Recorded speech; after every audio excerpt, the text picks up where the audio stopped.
বাংলা গল্পের শ্রোতা বন্ধুদের জন্য আমি কমলিকা আমার চ্যানেল গল্পের রং মশালে নিয়ে এসেছি নানা আবেগের আলোয় সাজানো মন ভালো করার কিছুটা সময়।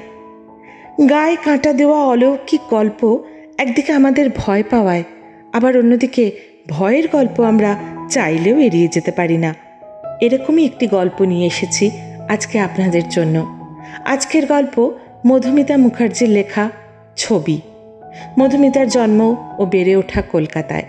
কলকাতা বিশ্ববিদ্যালয় থেকে মনস্তত্ত্ব নিয়ে মাস্টার্স ডিগ্রি করে বিগত কয়েক বছরে সোশ্যাল মিডিয়া ছাড়াও বিভিন্ন পত্রপত্রিকা ও সংকলনে নিয়মিত লেখেন। তাহলে শুরু করা যাক আজকের গল্প। আজকের গল্প ছবি।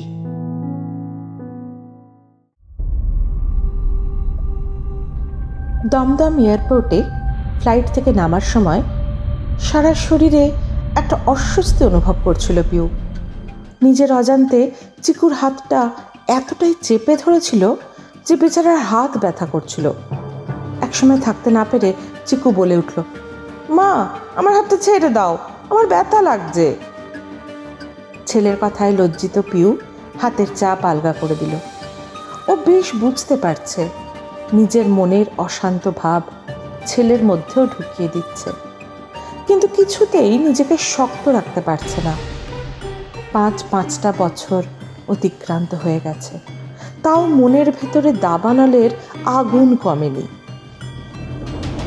কিছু অব্যক্ত যন্ত্রণা বোধহয় মানুষ বহু চেষ্টা করেও ভুলতে পারে না। কোনো রকমে নিজেকে সোজা রেখে এক হাতে ছেলে আর অন্য হাতে ট্রলি ব্যাগ টানতে টানতে প্রিপেড ট্যাক্সি স্ট্যান্ড থেকে ট্যাক্সি ধরল। ঠিকানাটা বলার সময় নিজের গলাটাই অন্যরকম শোনালো। কলকাতা এই কয়েক বছরেও তেমন পরিবর্তন হয়নি, সব এক আছে। আজ দুর্গাপুজোর অষ্টমী, তাই রাস্তাঘাট মানুষজন সবাই সেজেছে। জানলার বাইরে তাকিয়ে ছেলের কাছ থেকে লুকিয়ে চোখের জল ফেলতে ফেলতে সেই বিষাক্ত দিনের কথা মনে পড়ছিল পিউয়ের। সেই দিনটাও ছিল দুর্গাপুজোর অষ্টমী। পুজোর প্যান্ডেলে জোরে ঢাক বাজছিল। অঞ্জলি দিয়ে ঘরে ঢুকে সেই বীভৎস দৃশ্য দেখে পিউ চিৎকার করে উঠেছিল। ঢাকের শব্দ ছাপিয়ে ওর আর্তনাদ শুনে শ্বশুরমশাই আর শাশুড়ি মা ছুটে এসেছিলেন। তারপর ওকে লক্ষ্য করে তাদের অকথা কুকথার তীর ছুটে এসেছিল। চিকু তখন কোথায় ছিল কিছুতেই মনে করতে পারে না পিউ। খুব সম্ভবত কাজের মেয়ের সঙ্গে পাড়ার প্যান্ডেলে ঠাকুরের সামনে বসেছিল। তারপর বেশ কিছুদিন ধরে পুলিশ মর্গের ঝামেলা সহ্য করে পিউ কেমন একটা হয়ে গিয়েছিল। সব কিছুই একটা ঘোরের মধ্যে পড়ে চলেছিল। বাবা দিল্লি থেকে এসে নিয়ে গিয়েছিলেন নিজের কাছে। জীবনের ওই তিক্ত অধ্যায় ভুলে যাওয়ার বহু চেষ্টা করেও ব্যর্থ হয়েছে পিউ। সেই মুখ কিছুতেই ভোলা যায় না। ছেলে ঠিক তার বাবার মুখ পেয়েছে। মানুষটা শিল্পী ছিল, সারা দিন কাজের মধ্যে ডুবে থাকত। পিউয়ের সেদিন অত কিছু বলাটা উচিত হয়নি, তা সে এখন বোঝে। কিন্তু পিউ যে নিজের বাবা মায়ের অমতে গিয়ে একজন কম রোজগারের ছেলেকে বিয়ে করেছিল সেটাও তো ঠিক। সে আর কিছু তেমন না পারলেও মন থেকে ভালোবাসতে পেরেছিল, সেটাও তমাল বুঝতে পারল না। শুধুমাত্র পেট ভরানো ছাড়াও মানুষের অন্য স্বপ্ন থাকার মধ্যে কিছুমাত্র অন্যায় থাকতে পারে না বলেই পিউ মনে করে। বিয়ের পর থেকে দেখে এসেছে তমাল তার যৎ সামান্য রোজগার পুরোটাই মায়ের হাতে তুলে দেয়। ছোটবেলা থেকে বাবা মায়ের একমাত্র আদরের সন্তান পিউকে কোনো দিন মুখ ফুটে কিছু চাইতে হয়নি। না চাইতেই তারা সব কিছু দিয়ে এসেছেন। সেই জন্য শাশুড়ির কাছ থেকে নিজের প্রয়োজন ভিক্ষা চাইতে লজ্জা করত। পারস্পরিক সম্পর্ক স্বাভাবিক থাকলে ভাবা যেত।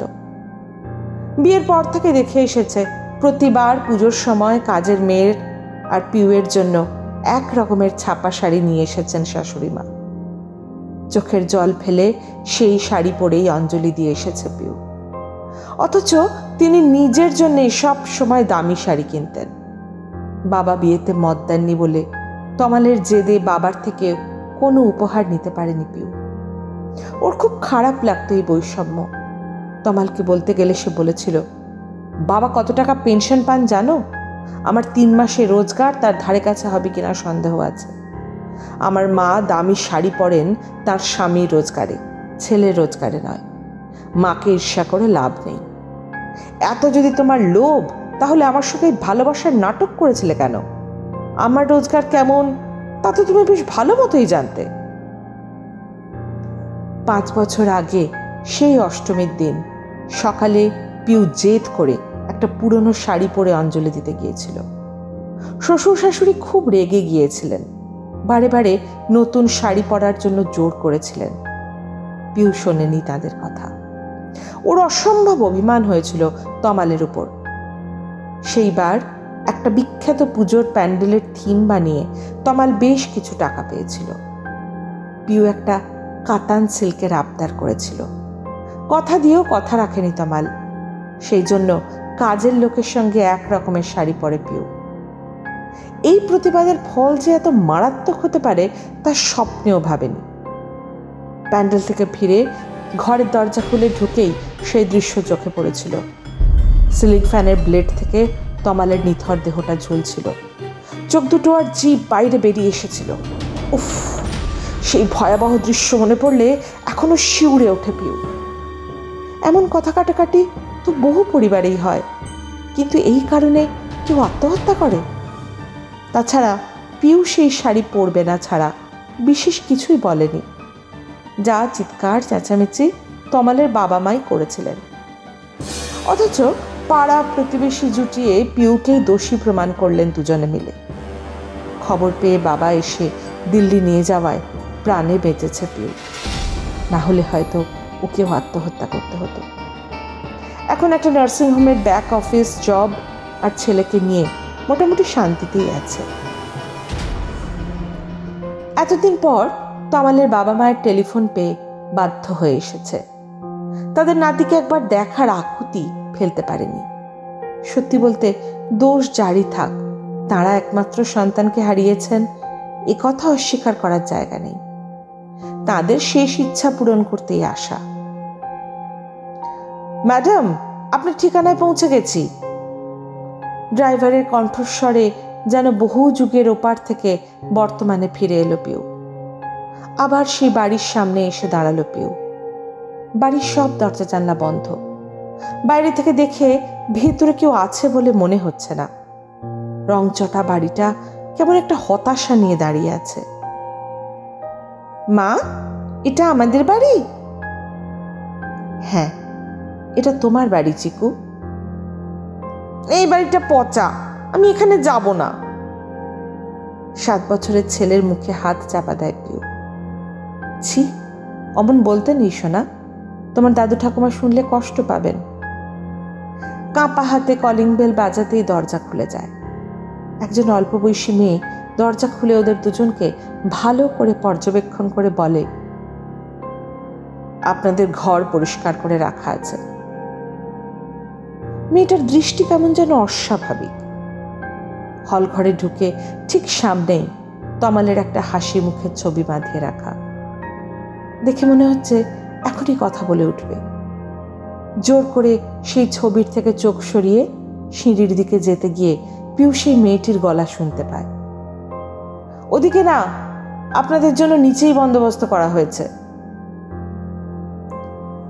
মেয়েটাকে অনুসরণ করে চলতে চলতে মনে হয় কেউ যেন আড়াল থেকে ওদের উপর নজর রাখছে। ঢাকা বারান্দার শেষ প্রান্তের ঘরটার সামনে এসে মেয়েটা বলে, এই ঘরে আপনারা বিশ্রাম নিন, সব ব্যবস্থা করা আছে। ঘরে ঢোকার আগে একটা দীর্ঘশ্বাস ফেলে পিউ। এই সেই ঘর যেখানে সারা দিন রাত এক করে নিজের আঁকার সরঞ্জাম ছড়িয়ে ব্যস্ত থাকতো তমাল। ভালোই করেছেন ওরা উপরে শোয়ার ঘরে বন্দোবস্ত না করে। সেই ঘরে ঢুকলেই তমালের দেহর কথা মনে পড়ত। কিন্তু এই ঘরে তো খাট ছিল না। এখন সেখানে একটা পুরনো খাট রাখা আছে, পরিচ্ছন্ন চাদর বালিশ গুছিয়ে রাখা। ঘরে ঢুকে কেমন ভ্যাপসা লাগছিল বলে জানলা খুলে দিল পিউ। এক ঝলক ঠান্ডা বাতাস এসে মুখে আদরে স্পর্শ বুলিয়ে দিল। নাতিকে একবার চোখের দেখা দেখবার জন্য যারা কাতর অনুনয় করে চিঠি লিখেছিলেন, তারা এতক্ষণ কোথায় লুকিয়ে আছেন? এখন মনে হচ্ছে এদের কথায় ভুলে না এলেই ভালো হতো। ছেলেটার খিদে পেয়েছে, ব্যাগে শুধুমাত্র একটা বিস্কিটের প্যাকেট ছাড়া কিছুই নেই। মা দেখো। চিকুর আঙুলের নির্দেশ অনুসারে পশ্চিম দিকের দেওয়ালের দিকে নজর পড়ল। একটা অর্ধ সমাপ্ত বাঁধানো ছবি ঝুলছে। পেন্সিলের দক্ষ আঁচড়ে একটা 2 ফুট বাই 3 ফুটের ক্যানভাসে আঁকা দিগন্ত বিস্তৃত মাঠ, তার শেষ প্রান্তে একটা ছোট বাড়ি। বাড়ির সামনে শতরঞ্চি বিছিয়ে 3 জন মানুষ গল্পগাছায় ব্যস্ত। ভালো করে লক্ষ্য করলে মানুষগুলোর মুখের আদল বেশ চেনা যায়।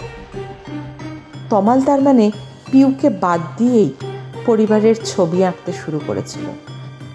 চিকু তখন 2 বছরের শিশু ছিল, ওর ছবিও নেই।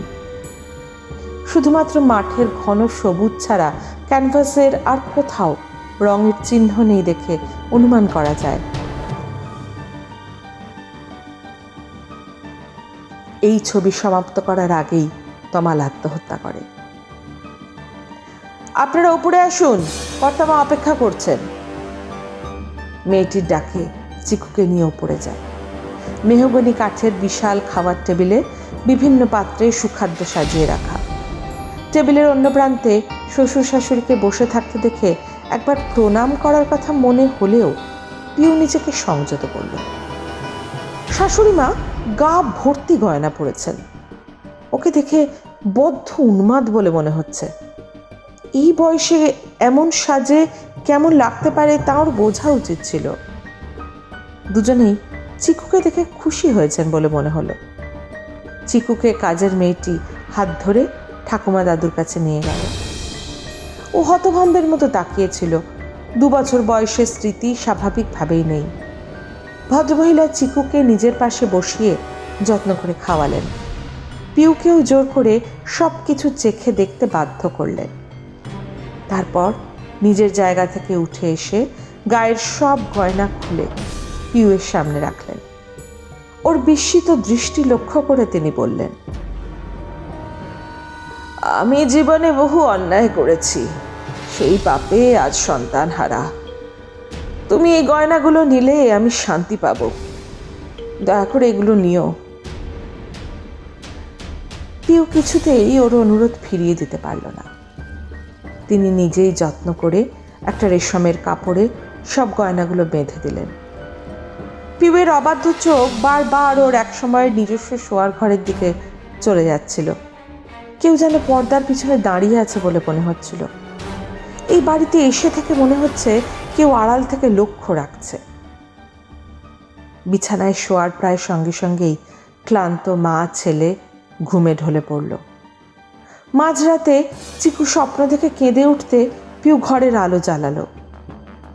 চিকু বলল, মা আমাকে কেউ এই ছবিটার মধ্যে জোর করে নিয়ে যাচ্ছিল। এ অসম্ভব, তুমি স্বপ্ন দেখেছ। একবার একবার ছবিটা দেখো মা। চিকু আর্তনাদ করে উঠল।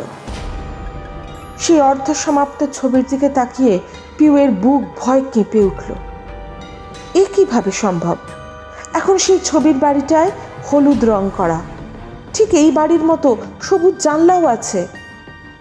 মাঠে বসা বৃদ্ধ বৃদ্ধার ও যুবকের পাশে একজন বালকের অবয়ব যেন সদ্য আঁকা হয়েছে। ভয় পেয়ে আলো নিভিয়ে ছেলেকে জড়িয়ে শুয়ে পড়ল পিউ। ভোর হলেই এই বাড়ি ছেড়ে চলে যেতে হবে।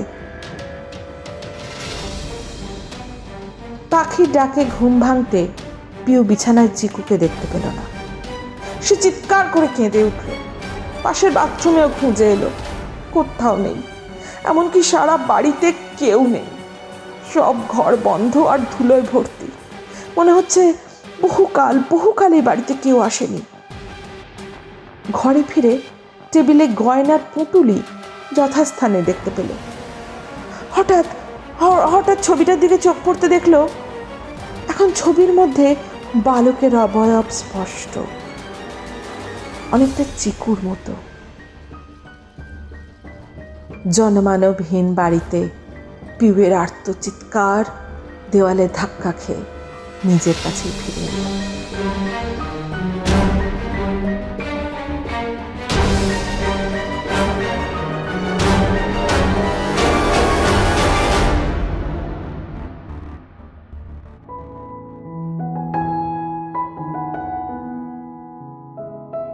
আপনারা শুনছিলেন আজকের গল্প ছবি।